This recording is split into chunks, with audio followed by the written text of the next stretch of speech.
सभी लोग कहते हैं, बच्चों को भी कहते हैं, एकाग्र करो, ध्यान से पढ़ो, कंसंट्रेट करो।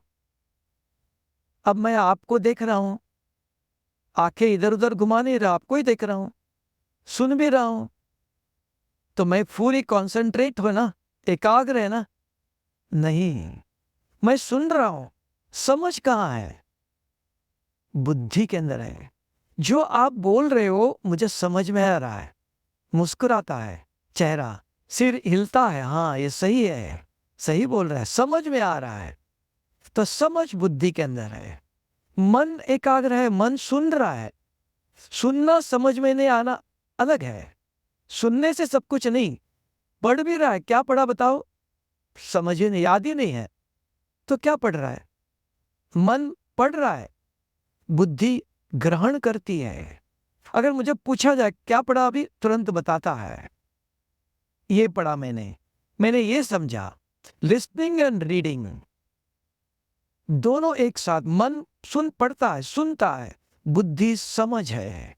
हमारे पास कोई भी काम करो आप, अगर आप मन से काम करो, कहते दिल से करो, मन से नहीं।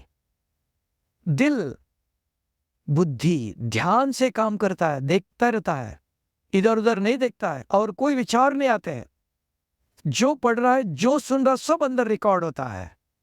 जो काम करते हो एक्यूरेट होता है।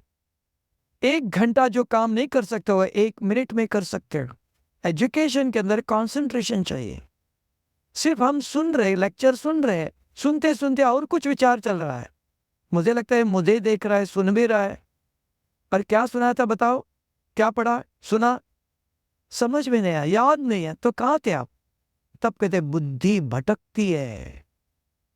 बुद्धि किधर जाती नहीं, बुद्धि के अंदर और कुछ याद आता है। अभी मुझे सुनते सुनते ही आपके अंदर आता है, अरे मुझे आज उसको फोन करना था, आज ये खाना बना। माँ अगर माता जी बैठी है, सुन रही है, उसके मन बुद्धि में विचार आता है, मन में नहीं। और ये खाना बनाना है, आज सब्जी नहीं है, मार्केट से सब्जी लाना है। सुन भी रहे, आंखें खुली है, देख भी मुझे रही है, लेकिन बुद्धि के अंदर और कुछ चल रहा है, ये समझ में नहीं आता है।